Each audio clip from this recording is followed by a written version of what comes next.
Hi, time for a chime video, but it's a different kind of chime video. Every now and then I'll get a call from somebody and they'll have some kind of piece of equipment. It's not NuTone, it's kind of an orphan model, but they're determined to get it working again and they need some help. And in this case, I decided to take this on as a project because it's very similar to a NuTone Chime, but it's not a NuTone Chime. It's actually an Emerson Rittenhouse chime, as you can see on the label right there. And it's a model C8577. It's a 16-volt chime.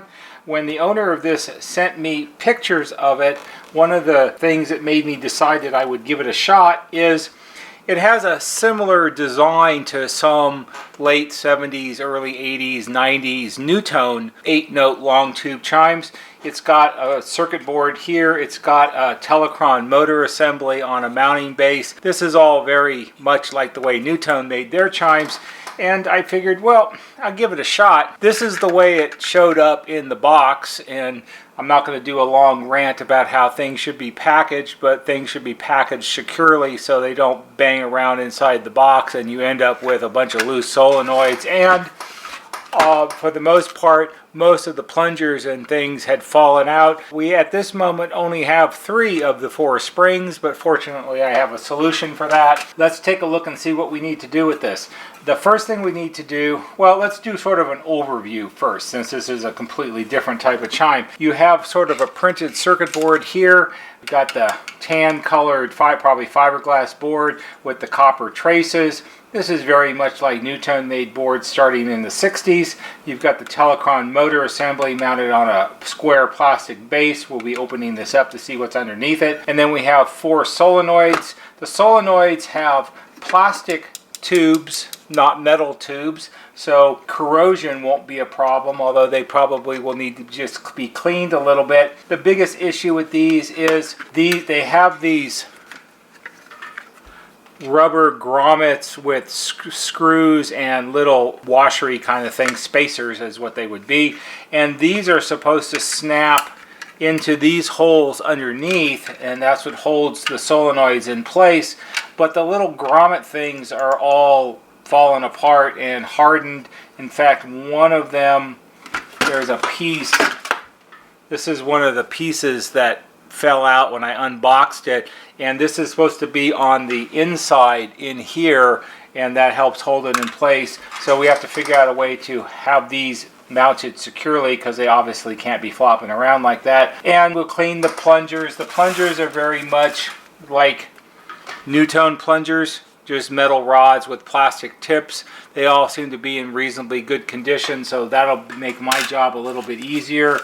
There are rubber caps that go on the back ends of the solenoid tubes. These are all kind of hard and cracked, and that's why everything fell apart during shipping. And then there are springs. The springs actually, see if you can see this here. The springs actually, it's right there. They're fairly short. Fortunately, they are the same diameter, and the coil spacing is similar to a NuTone spring, so we can pretty much, I think, come up with a replacement for the one that's missing. So the first thing we need to do is we need to take I want to take the motor off so I can see what's underneath it.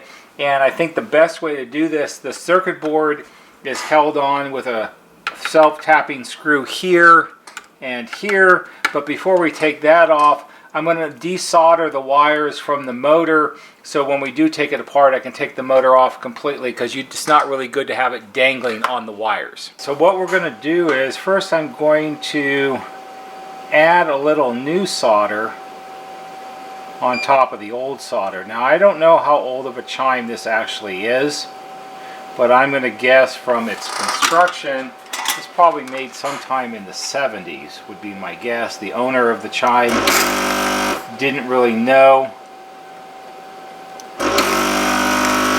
He initially told me he thought it was from the 50s, which I'm pretty sure it's not.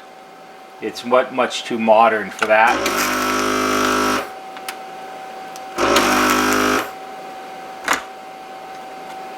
See if we can get this off here. There's one, and there's 2. All right. So now, got the wires off. And since this is an AC device, alternating current, not DC, it doesn't really matter which way the wires go back on, although we will put them back on just like we're supposed, like they came off. We'll take our 2 screws out here. And just like on a NuTone chime, what we're going to do with the screws, we're going to put them in a cup. Because one of the things I told the fellow was, I'm willing to take a look at it, but I have absolutely 0 extra parts for this. I have no Rittenhouse parts, and the odds of finding any Rittenhouse parts, I've never really looked for because I don't work on Rittenhouse chimes, but I'm guessing that it wouldn't be easy. So, got to be really careful.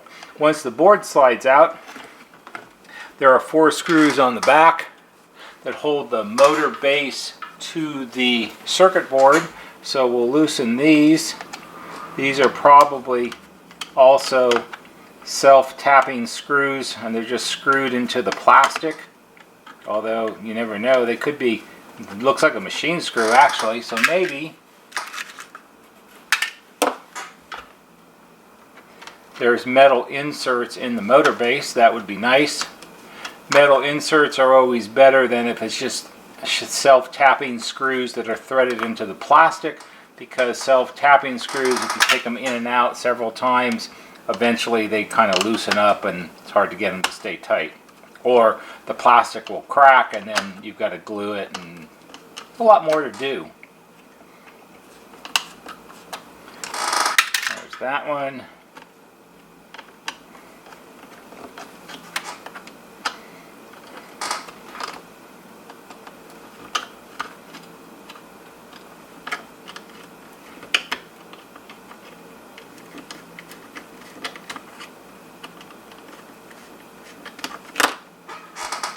And that one. And now the motor lifts off, and they are no metal inserts, just into the plastic. And here we have a contact rotor assembly. It's a quasi NuTone style thing. NuTones would have 3 arms with contacts on the end of each arm. This has this sort of rectangular setup here, and it's got 4 contact points, 1, 2, 3, 4. And if I look at them very carefully, they're probably some kind of brass material. They're a little bit dirty, but they're not very worn. And that's a good thing, because that makes it somewhat easier. I don't know for a fact that this is an 8-note chime. It could very well just be a 4-note chime, but it doesn't really say. It is a 3-door chime, because on the terminal board here, where the wires connect up, it's labeled as rear, front, and side. And my guess is, based on how the circuit traces travel, you have 4 or 8 notes for the front door, you have 1 note for the rear door, and a different single note for the side door. And down here we have our transformer and common terminals. We've got a little carbonization on the copper traces. One of the things that's different about this than the NuTone board is that, it does say 4 and 8 note adjustment here, right here, and it's got this little jumper thing. I'll show you that later.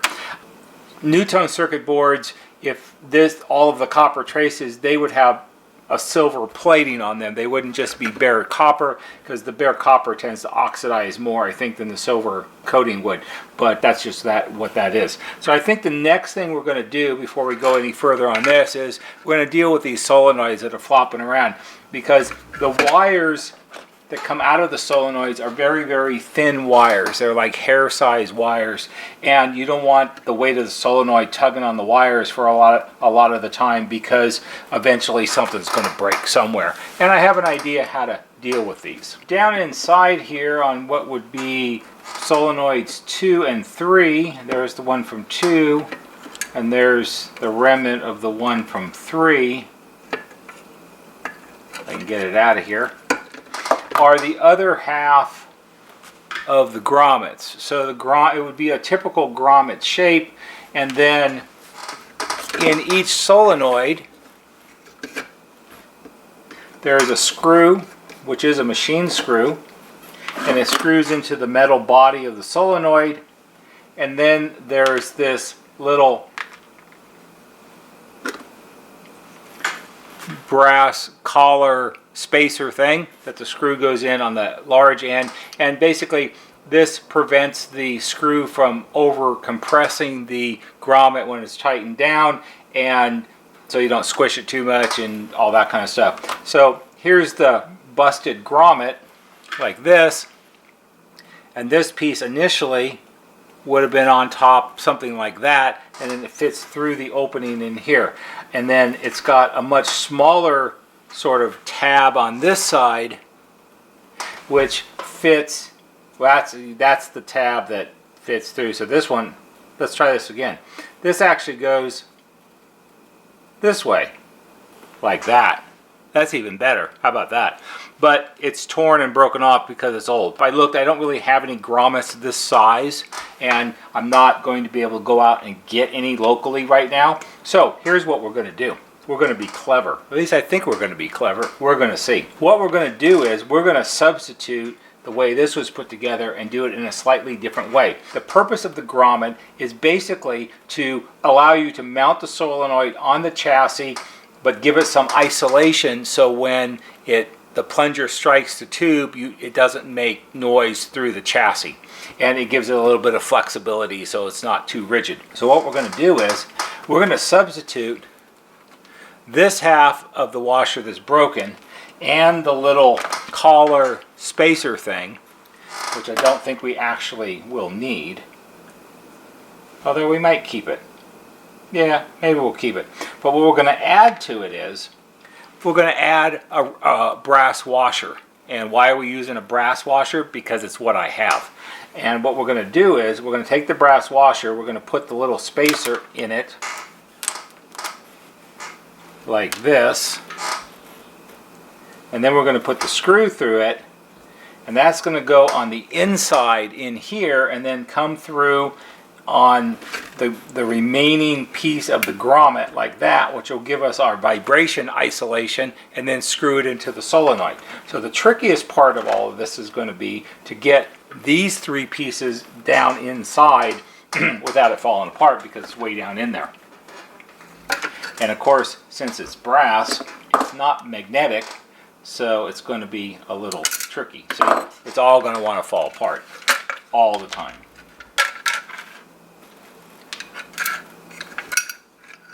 There's the screw. Alright, so let's try this one more time. Here's how we're going to do this. We're going to take the washer first, because that's the hardest piece to do.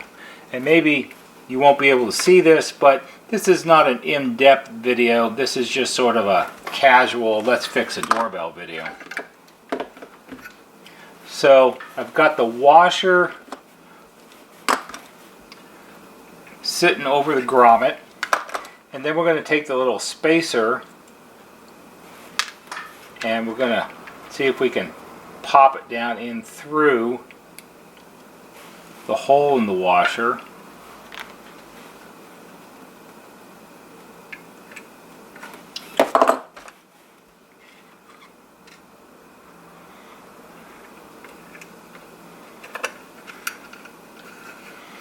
Which of course won't be easy, but there's a way you can do it. So if you use a little screwdriver that the spacer fits onto, like this, you can slide the spacer up to the handle, hold it with your finger, like that, and then you can put the end of the screwdriver through the hole in the washer and let go of the spacer, and it falls and slides down, and it falls into the hole in the washer.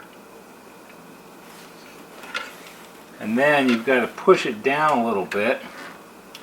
Okay, and the problem with this idea, it may not be a problem. Alright, so now that we've got the washer and the spacer through the grommet hole, now we're going to take our set screw, which is steel, and we're going to use a magnetized screwdriver, see, like that.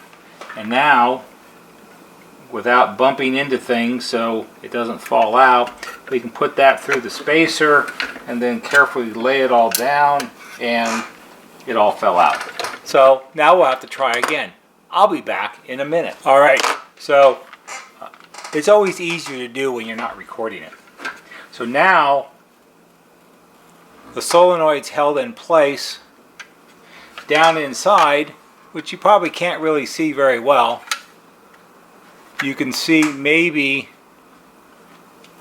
right down, I'm doing this upside down and backwards, right down in here at the bottom in the corner, right in there, you can probably kind of see the brass washer and the head of the screw, and it's going through the spacer, through the grommet, and then into the hole in the solenoid, which is what's holding it in place. Now, this is certainly secure enough. I'm pulling down on it really hard and it's not popping out, which is the goal. So now I'm going to do that to the other three because they all need to be done now. And I won't make you sit and watch it because it's too painful. Okay, a few minutes have passed and all of our solenoids are now securely mounted. They're nice and tight. And if you look down inside, you probably can see the shiny brass washers with the screws and things inside. We'll go through the grommets to hold everything in place. And I think that's a good, secure resolution to that part of the problem. Now, the solenoids, being plastic, probably have less likelihood of becoming really excessively dirty and corroded inside. So what we're going to do is we're going to clean them very lightly.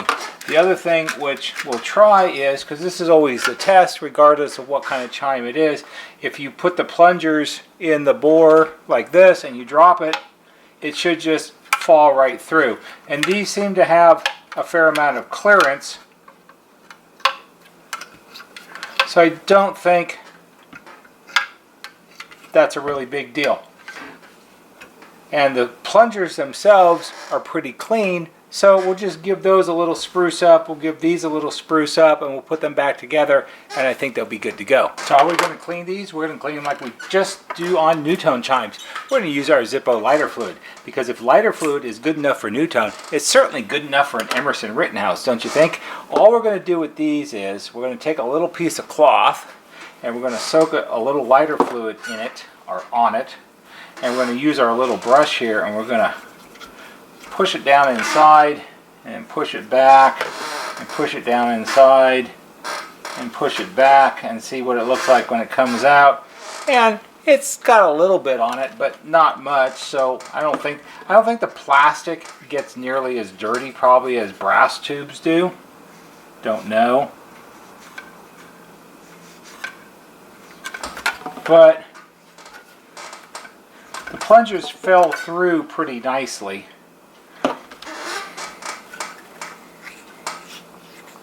So I'm not too worried about it. Plastic actually seems like a pretty good idea.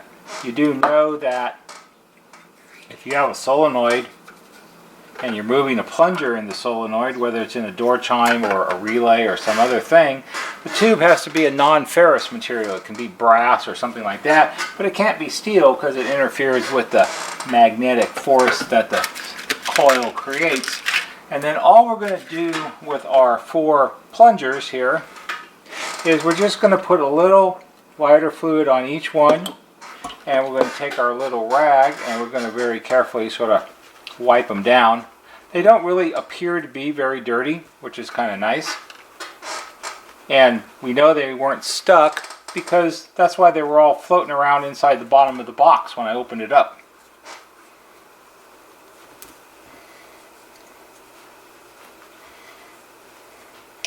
And I think that will be good.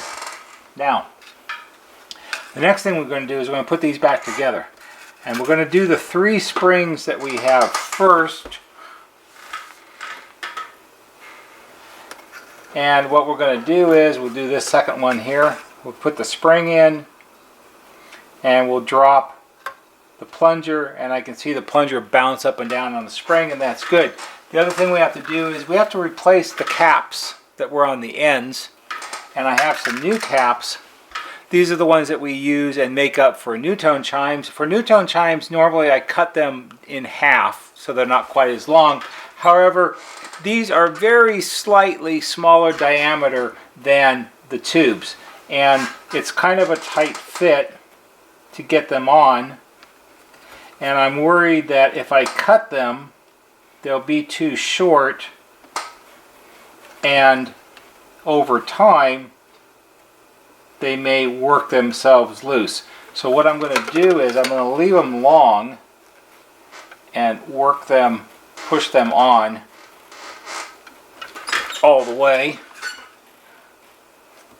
if I can, like that. So you can see they go down, they're covering about half the distance of the back end of the tube, so they have a lot of grip, and I don't think that's going to work loose. So that's one. And then we'll do this one.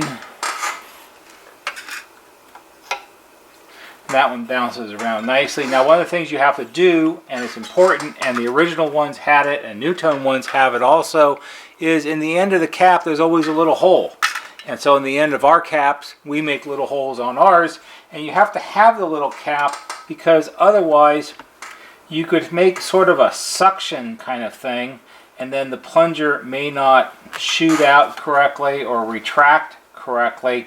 You don't want that. You need a little bit of a hole for the air to escape. And I know that that may sound silly, but that's the way it is. That's the way they've always been made. I don't think I've ever seen a door chime that wasn't made that way, so it is obviously a real thing. And there's number 2. Now, we have 3 and 4 left to do, but we have a minor issue. So here's the number 3 spring right here. And it's about 5/8 of an inch long. Now it's the same diameter. This is a NuTone spring. It's the same diameter. It's the same coil pitch, more or less, pretty close.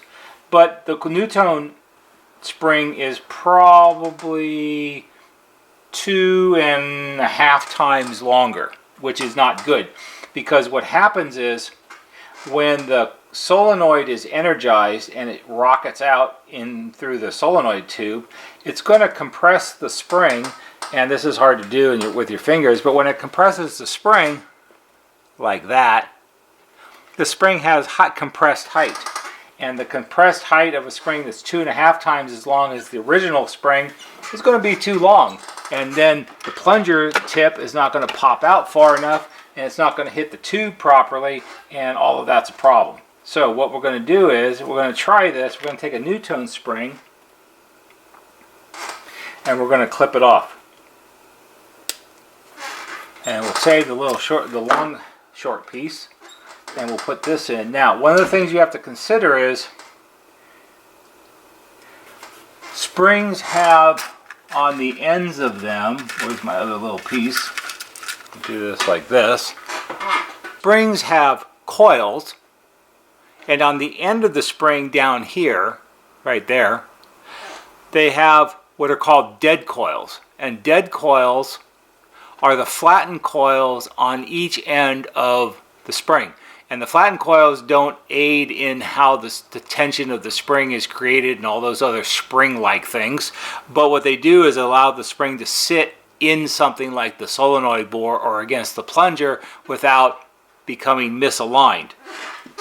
When you clip a spring off to make it shorter, you've clipped off the dead coils.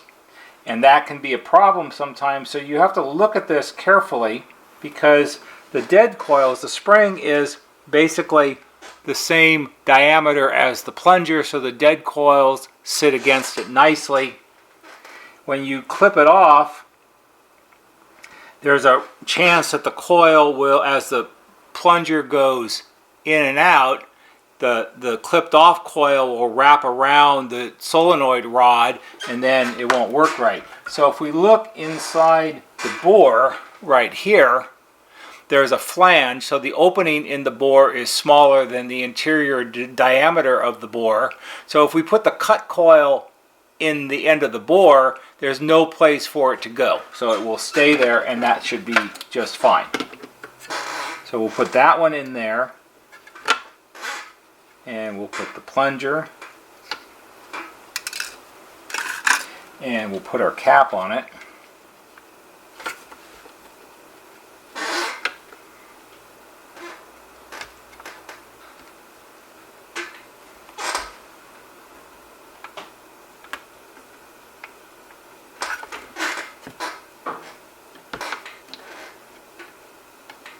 See, if the caps were just a little bit bigger diameter, it would be so much easier.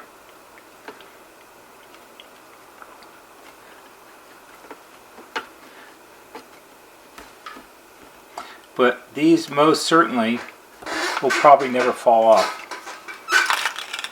Alright, and now we'll do number 4. And we'll put our last cap on.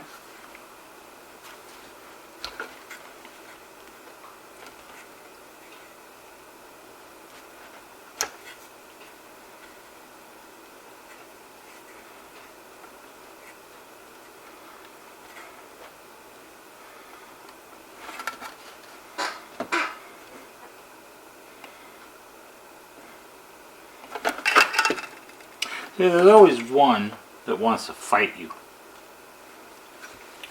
And this is the one. See, it's kind of caught up on the hole in the chassis a little bit. So I'm going to back this screw off that holds the solenoid in place just a little, so it has a little more wiggle.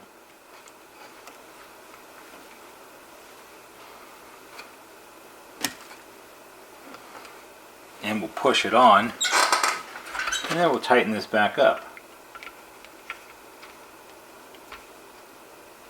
Okay, so that takes care of our solenoids and our plungers and springs and caps. That part's all done. Now we have to deal with this and the motor. So this isn't actually too bad. And the part we care about on the circuit board is primarily this part, the circular markings that are underneath the motor, because this is where it makes the electrical connections when the motor turns, and that's what makes the chime work. So what we're going to start off with is we're going to use an alcohol pad, and we're just going to carefully see if we can clean away some of the carbon.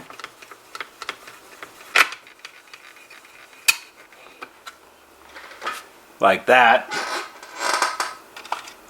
And that worked well, so I want to make it a little better than that. So now what we're going to do is we're going to take just a little bit of our semichrome polish. I'm going to put it on a brush so I don't get it all over my fingers. We'll just sort of smear that around a little bit. You can actually use the brush. This is like it's a little, like, looks like a miniature bottle brush. You can buy these at your local drugstore. Women use them. It's like a eyelash, eyebrow brushy kind of thing. You can buy it in the cosmetic department. And actually, you can buy them from like supply companies for these kind of like cleaning tasks. But they're way less expensive if you buy them at your local drugstore. So we'll do that. And then we'll use our alcohol pad.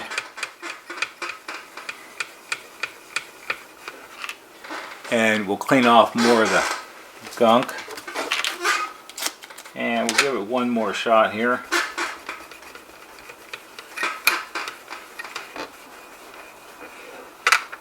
And that seems to be pretty good. Now, the carbon tracks are all gone. And oh, look, it's nice and shiny. So that probably is pretty good like that, is my guess. One of the things that you have to know is when you work on something like this, even though I have fixed thousands of NuTone chimes, and this is very similar, each one is going to have its own different unique little idiosyncrasies that you have to deal with. And so you won't really know until the end how well it's all going to work out. Now what we're going to do is we're going to clean the contacts on the rotor assembly that's underneath the motor. I also should say that I'm making a general assumption that the motor is good. I haven't tested it and I don't know, but we'll deal with that in a minute. So what I'm going to do with these is, see those 4 little bent contacts? I'm going to put my thumb underneath each one like that to support it, because if you bend it, then you're going to be sad. And these only need to be sort of wiped clean a little bit. You don't have to go crazy. That one, it's got a little bit more carbon buildup on it.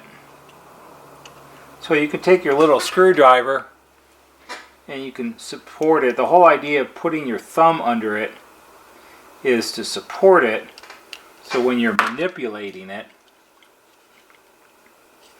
you don't bend them out of shape. Because if you bend them out of shape, you may not make a good contact, or if you bend them out of shape too much and you break them, then what are you going to do?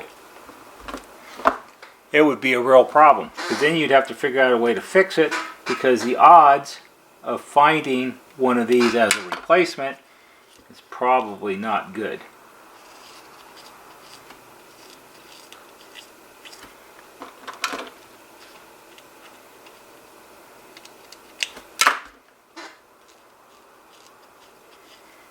And that seems pretty good. See, it wasn't really very bad.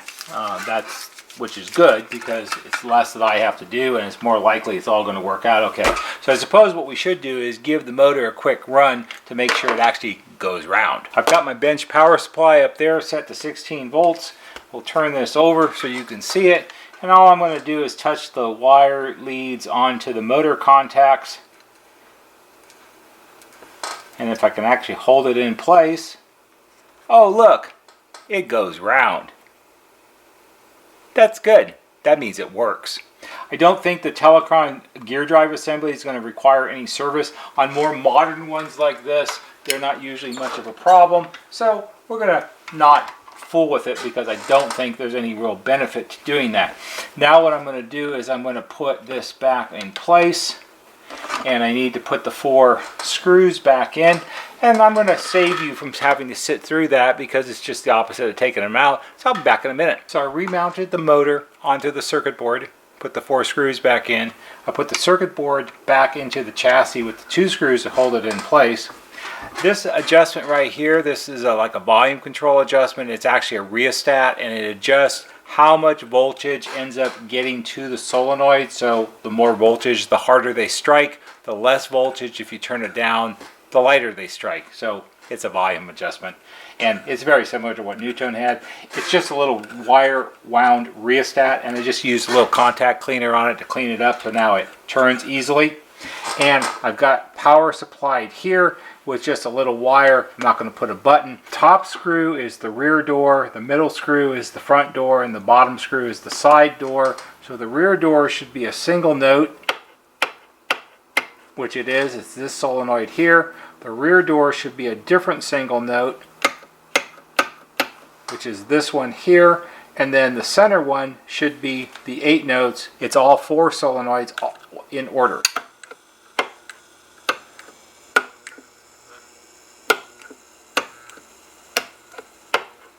Like that. Now, if you wanted to do just the first 4 notes, this is a little jumper link right here. It acts as kind of a switch, and if you loosen the top screw a little bit and then loosen the bottom screw a little bit, you can swing the jumper up out of the way like this, and you would tighten the screw back down to keep it there. And now you've broken a connection inside on the circuit board, and when we ring the front door,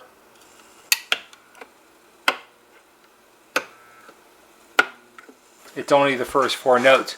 The motor still goes around in its full rotation. It's just the second 4 contacts have been disabled, so it's not going to ring the solenoid for the last 4 notes. That's pretty much it. It's a very simple design. It's very similar to NuTone chimes, but constructed in a different manner. Some of the things that are interesting are the posts here where the tubes hang.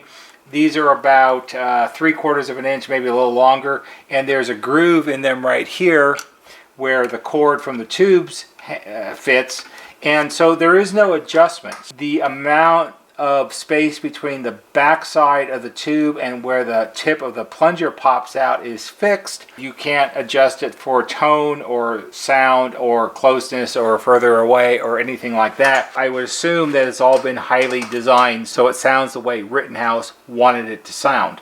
Other than that, There really isn't anything in the way of adjustments. It just works as it is. So it's kind of an orphan model in today's world because I don't think you see, I don't look for Rittenhouse chimes, so I don't know too much about them. I know that they made a lot of really fancy chimes back in the 50s. They competed with NuTone for a long time. Unfortunately, Rittenhouse was one of those companies that during World War II, they actually manufactured radar equipment for the military, and because of the experience they gained by doing that in electronics after the war in the 50s, they actually made a very nice variety of in-home music intercom systems. And to be honest with you, some of the sets they made in the late 50s were actually in some ways more advanced than what NuTone had. I don't know the full history of Rittenhouse altogether, but it seemed that it was one of those companies that was always being swept up in a sale to another company, and then the new buyers never really did that much with it. And at some point they were acquired by Emerson, and Emerson was sort of a consumer electronics company. I remember when I was in, I don't know, maybe junior high or high school, you would see Emerson stereos like in department stores and things like that. They weren't very high quality. They were just sort of your run-of-the-mill kind of junk. There were actually Emerson Rittenhouse intercoms. I think the last ones they made were in the late 70s or really early 80s, like 82, 83, something like that. And they were very antiquated by comparison with what NuTone was making at the time. It's just one of those companies that sort of floundered along for a long time, and it's kind of sad when that happens to a company. It's not really that much different than how NuTone is nowadays because of their current ownership, but we won't talk about that because, you know, that would be probably inappropriate.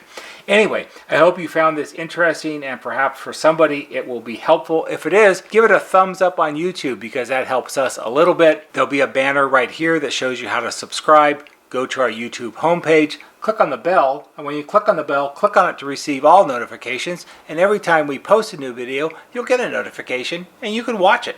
That's all for today. See you on the next video.